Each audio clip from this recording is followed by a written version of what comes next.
saya yakin ada dua bentuk kekerasan seksual yang dilakukannya. Karena kan pada malam hari sudah dibius. Apa itu pencabulan? Dan yang kedua adalah persetubuhan. Maka harusnya juga dia dikaitkan dengan undang-undang kesehatan. Ya, menggunakan obat anestesi tapi untuk kejahatan. Jadi kalaupun nanti di pengadilan dia bilang begitu, hakimnya belum tentu percaya dan dia tidak akan percaya hakim karena kepercayaan hakim itu didasarkan pada minimum 2 alat bukti. Kan baru pernyataan dia, yang mulia saya memiliki kelainan seksual yaitu parafilia, mohon dipertimbangkan supaya hukuman saya lebih ringan. Nggak bisa dong hakim percaya begitu aja. Anda bisa buktikan nggak? Dari mana saya bisa percaya kalau Anda mengidap parafilia? Pasti kan tanyanya itu. Ya ini kan trik dari pengacaranya ya. Jadi pengacaranya pasti punya trik bagaimana dia tahu ancaman pidananya berat. Nah, dia coba mencari alasan-alasan yang meringankan. Salah satunya dia pakai adalah ada kelainan orientasi seksual.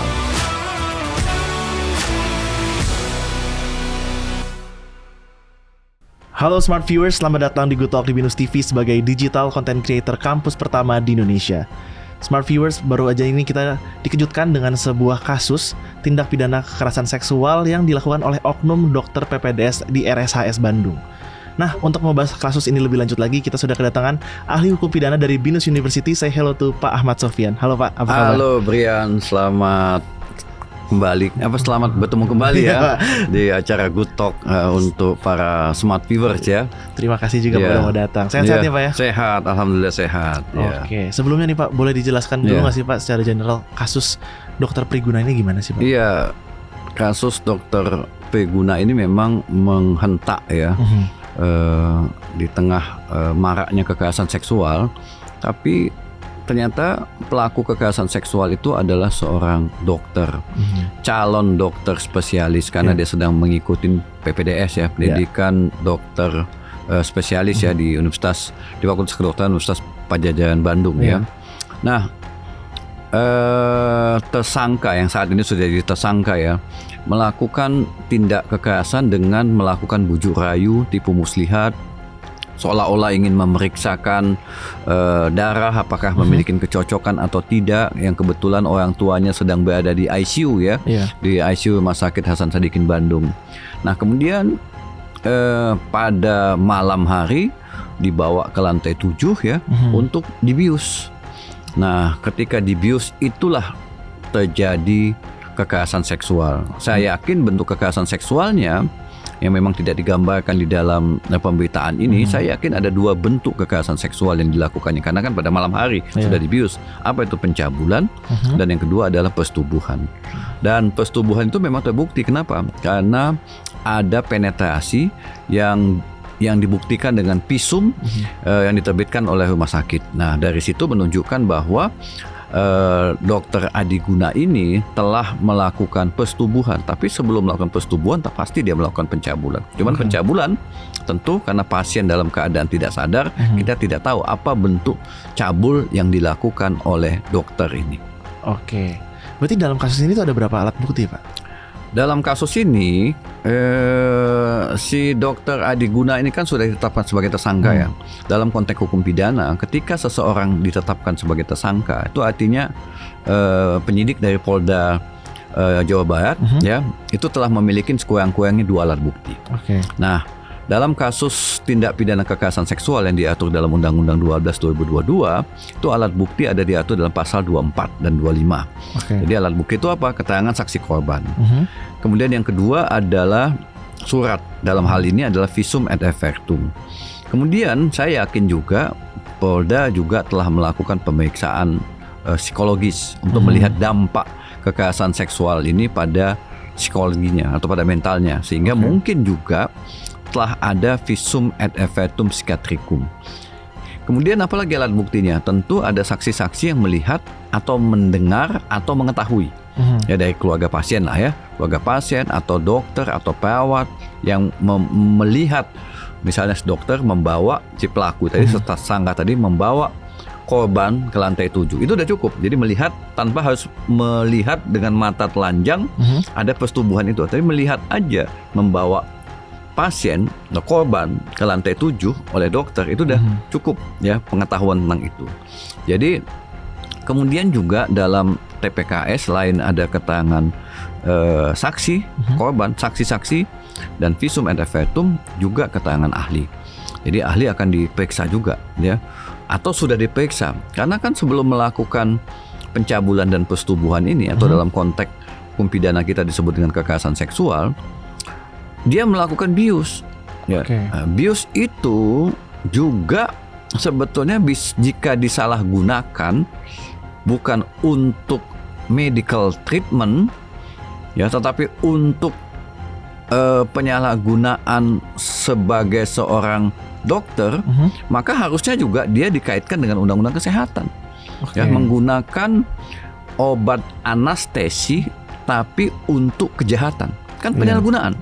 Jadi harusnya dokter, penyidik juga mengkaitkan perbuatan ini dengan undang-undang kesehatan. Jadi sehingga alat bukti lain adalah yang perlu didalamin adalah keterangan ahli. Apakah keterangan ahli itu dari Ikatan Dokter Indonesia? Bolehkah? Apakah berapa besar dosis yang dipakainya? Apa dampak terhadap fisiknya? Jadi sebetulnya kepolisian itu nggak hanya fokus pada kekerasan seksual, tapi di dalam kasus ini juga ada kekerasan fisik atau physical abuse. Dalam konteks hukum pidana disebut dengan penganiayaan, ya. Jadi penganiayaan itu diatur dalam pasal 351 sampai dengan 355. Penganiayaan berat yang direncanakan. Jadi penganiayaan berat yang direncanakan. Kenapa direncanakan? Penganiayaan berat yang direncanakan salah satunya adalah menyebabkan pingsan. Jadi berdasarkan pasal 90 KUHP, salah satu kategori penganiayaan berat itu adalah jika korban dalam keadaan pingsan atau tidak sadar diri. Jadi sebetulnya jangan hanya fokus pada kekerasan seksual, dia menyalahgunakan anestesi, ya, kemudian menimbulkan rasa sakit, kemudian pingsan, sehingga dijerat juga dengan tindak pidana kekerasan pada fisik atau yang disebut juga dengan penganiayaan. Berarti sebenarnya ada pasal berlapis juga ya, Pak? Iya. Nah, berarti sejauh ini pasal berapa yang menjerat tersangka ini, Pak? Nah, kalau yang saya ikutin, saya memang belum biasanya Polda itu beberapa kali konsul sama saya, Polda Jawa Barat, ya, Polda Metro Jaya untuk kasus-kasus KS biasanya sering bertanya kepada saya. Tetapi dalam kasus ini saya tidak pernah diminta pandangannya, mungkin karena lagi fokus mereka pada diri tersangka. Nah, yang saya baca di media, pasal yang dipakai adalah pasal 6 huruf C, Undang-Undang Nomor 12 Tahun 2022 tentang tindak pidana kekerasan seksual. Jadi dalam pasal 12 huruf C itu, pasal 6 huruf C itu disebutkan barang siapa menyalahgunakan kewenangan, kemudian melakukan ancaman tipu muslihat, melakukan kekerasan,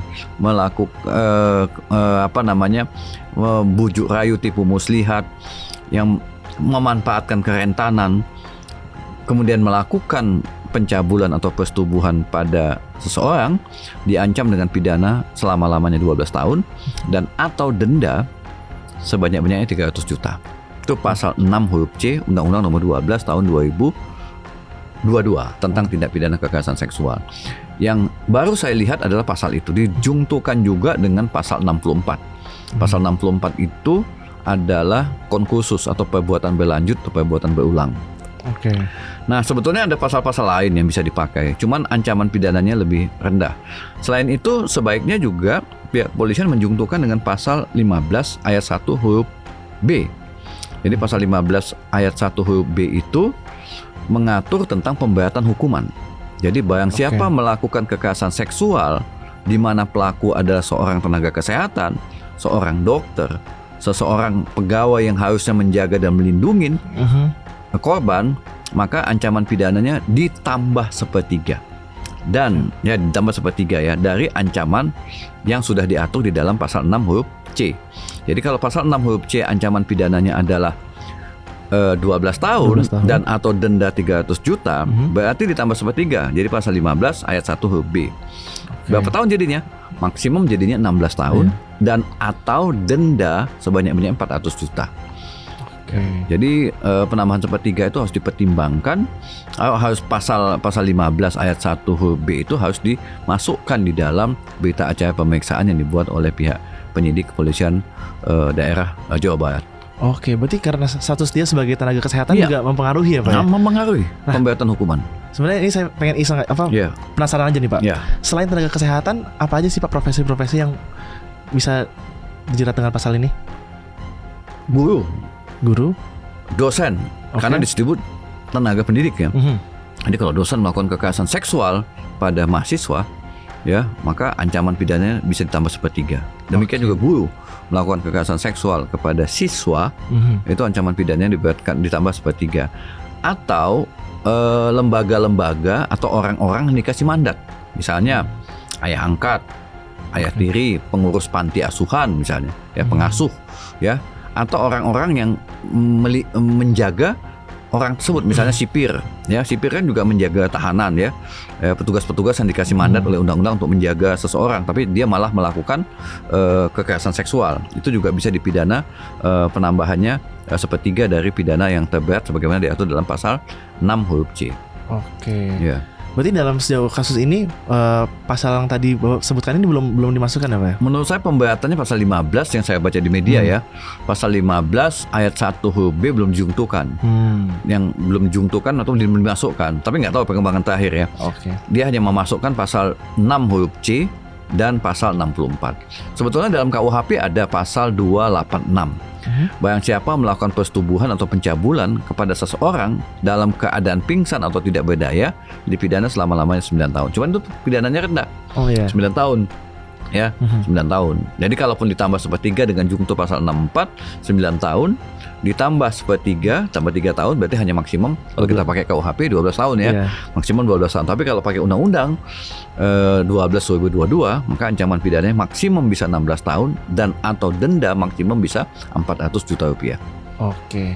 Nih Pak, ini kan ada faktanya juga Iya. nih Pak.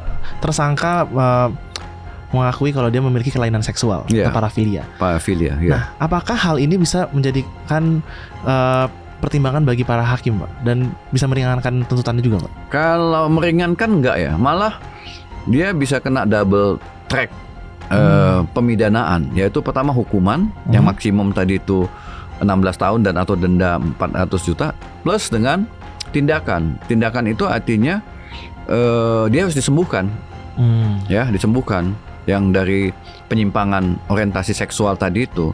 Cuman masih belum jelas apakah penyembuhan jika nanti itu dimasukkan dalam amar putusan itu menjadi beban negara atau beban dari si terpidana kalau nanti sudah dipidana ya. Jadi bisa aja hakim menjatuhkan jika memang bisa dibuktikan, tapi dari awal harus bisa dibuktikan ya parafilia itu. Jadi nggak bisa dia menyatakan dirinya depan publik bahwa saya punya kelainan seksual, nggak bisa. Harus ada yang namanya scientific evidence. Jadi dokter melakukan pemeriksaan yang memiliki keahlian, lalu dokter itu menyatakan kalau dibolehkan gitu kan, itu kan tergantung itu kan rahasia pasien. Jadi dokter juga harus tunduk pada undang-undang kedokteran ya. Dia harus menjaga identitas atau rahasia pasien itu tersebut. Jadi dia tidak boleh juga mengumumkan ke publik. Jadi itu kan baru versi dia, dari versi si tersangka. Nah, untuk pembuktiannya maka itu tetap perlu dalam konteks hukum ya, hukum acara pidana tetap harus ada dibuktikan secara ilmiah memang dia benar pengidap parafilia. Jadi kalaupun nanti di pengadilan dia bilang begitu, hakimnya belum tentu percaya dan dia tidak akan percaya hakim karena kepercayaan hakim itu didasarkan pada minimum 2 alat bukti. Kan baru pernyataan dia, yang mulia saya memiliki kelainan seksual yaitu parafilia, mohon dipertimbangkan supaya hukuman saya lebih ringan. Nggak bisa dong hakim percaya begitu aja. Anda bisa buktikan nggak? Dari mana saya bisa percaya kalau Anda mengidap parafilia? Pasti kan tanyanya itu. Itu. Maka hakim akan memerintahkan kalau memang itu mau, ya ini kan trik dari pengacaranya ya. Jadi pengacaranya pasti punya trik bagaimana dia tahu ancaman pidananya berat. Nah, dia coba mencari alasan-alasan yang meringankan. Salah satunya dia pakai adalah ada kelainan orientasi seksual. Oke. Nah Pak, ini kan juga ramai sempat dibicarakan nih Pak tentang harusnya tersangka ini dikebiri. Iya. Apakah bisa Pak? Nah, ketentuan tentang kebiri itu hanya ada di dalam Undang-Undang 17 2016 tentang revisi kedua terhadap Undang-Undang Perlindungan Anak Undang-Undang 23 2002 revisi kedua ya. Di dalam Undang-Undang 17 2016 itu disebutkan bahwa barang siapa melakukan pencabulan dan atau persetubuhan pada anak ya bisa diberatkan hukumannya hingga dengan kebiri, bahkan pemasangan gelang elektronik jika, nah ada jikanya. Pertama tentu karena itu Undang-Undang Perlindungan Anak ya korbannya harus anak. Yang dikatakan anak berapa usianya di bawah 18 tahun. Yang kedua korbannya lebih dari satu. Ya, korban lebih dari satu. Yang ketiga adalah atau perbuatannya dilakukan berulang. Ya sudah pernah dipidana, ini disebut dengan residivis, kemudian dia melakukan lagi kekerasan seksual. Nah, dia bisa dikebiri. Nah, jadi kebiri itu dalam rejim hukum pidana Indonesia hanya ada dalam Undang-Undang 17 2016 yang korbannya adalah anak. Jadi nggak bisa. Dan kalau kita baca di dalam media, korbannya adalah usianya 21 tahun. Kemudian saya lihat lagi perkembangan, ternyata korban tidak hanya satu. Tapi ada muncul korban-korban berikutnya yang sudah diperiksa oleh penyidik Polda Metro Jaya. Ada dua korban lainnya. Dua korban lainnya yang saya lihat tuh usianya juga 21 dan 31. Artinya dewasa. Karena dewasa murni menggunakan Undang-Undang KS. Undang-Undang Kekerasan Seksual 12 2022 tidak bisa menggunakan Undang-Undang 17 2016. Jadi kalau ada suara-suara yang menyatakan bisa dikebiri, saya akan bertanya, norma apa yang dipakai untuk mengkebiri? Bukan saya membela tersangka loh, bukan. Tapi kan ketika kita memberikan hukuman harus ada dasar hukumnya. Ya, kalau tidak ada dasar hukumnya, saya khawatir nanti pernyataan itu malah memancing kekisruhan yang membuat pernyataan malah bisa disomasi oleh pengacara si tersangka karena membuat pencemaran atau menebar kebencian ya kepada diri tersangka. Oke, berarti memang kata kuncinya adalah korbannya harus seorang anak ya Pak? Anak. Oke. Nah Pak, mungkin untuk penutup nih Pak, saya ingin menanyakan, apakah tersangka bisa mengajukan untuk restoratif justice? Ya, kalau pakai rejim Undang-Undang KS ya, Undang-Undang 12 2022 dalam pasal 23 itu disebutkan bahwa perkara-perkara kekerasan seksual tidak bisa di restoratif justice. Maksudnya di restoratif justice ini adalah didamaikan, ya, didamaikan kemudian dihentikan. Ya, itu kan makna restoratif justice. Jadi polisi, penyidik mendamaikan kedua belah pihak, lalu output dari perdamaian itu adalah terbitnya SP3, surat perintah penghentian penyidikan. Itu nggak bisa, ya. Restoratif justice dalam Undang-Undang KS hanya boleh dilakukan jika pelakunya adalah anak atau penyandang disabilitas. Pelakunya ya anak ya, pelakunya anak itu boleh dilakukan restoratif justice. Karena juga Undang-Undang 11 2012 tentang sistem peradilan pidana anak membolehkan RJ jika pelakunya adalah anak-anak. Jadi, kalaupun kedua belah pihak membuat perdamaian, kalaupun ya, misalnya keluarga tersangka datang minta maaf, lalu menyerahkan santunan, ya, lalu memaafkan, lalu membuat perjanjian damai, maka perkara itu tetap tidak bisa dihentikan.